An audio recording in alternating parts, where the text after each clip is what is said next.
अरे झूठी लड़की ने ही तुझे अपने प्यार के चक्कर में फंसाया, नहीं तो तू तो अच्छा लड़का था।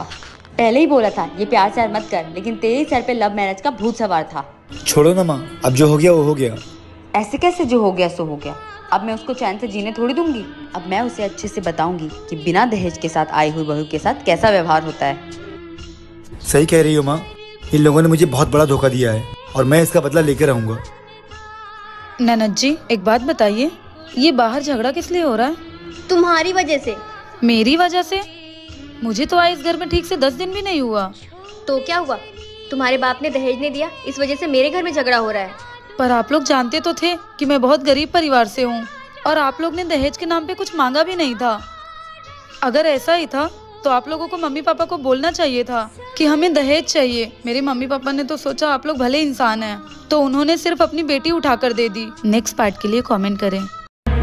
बिना बोलौले गौरा नहीं हर मत जाई हा, आदर ना होई है तोहार। अरे जाए के जई हा बाकी एके दू दिन रही हा, भोला नहीं हर स्वर्ग के द्वार। हो बिना बोलौ। अरे दीक्षा, आ बैठ बेटा। तेरी मम्मी नहीं आई बिटिया?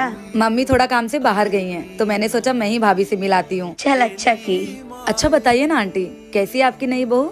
अरे मुझे तो ये नहीं समझ में आता कि उसके माँ बाप उसे क्या सिखा कर भेजे हैं। अब आप तो नई बहू वाली हो गई हैं, तो बताइए अपने बहू के बारे में कुछ। अरे तू क्या करेगी उससे मिलके? उसे तो एक काम ढंग से नहीं आता है। आंटी वो अभी नई नवेली दुल्हन है ना, धीरे धीरे सब समझ जाएगी। भैंस के गोबर जैसा तो खाना उबाल के रख देती है और एक गले तक से नहीं उतरता है। और साफ सफाई की बात करे ना तो ऐसा लगता है जैसे किसी मलिच्छ के घर से आई है। ना ये ठीक से झाड़ू लगाए, ना ये ठीक से पोछा मारे, और बर्तन तो ये ठीक से कभी धोती ही नहीं है। अरे नए नए कपड़े में तुम्हें दाग मिलेंगे, ऐसे तो ये कपड़े धोती है। वैसे आंटी मैं यहाँ किसी काम वाली बाई के बारे में नहीं, बल्कि आपकी बहू के बारे में बात कर रही हूँ। आप जैसी कुछ सास को ना बहू नहीं, काम वाली बाई चाहिए होती है। आंटी उसे बहू नहीं बल्कि उसे बेटी समझिए।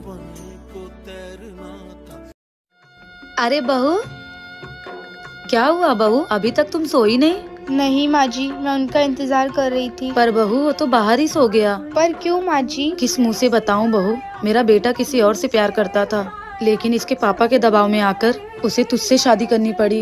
इसके पापा नहीं चाहते थे कि उसकी किसी अदर कास्ट में शादी हो।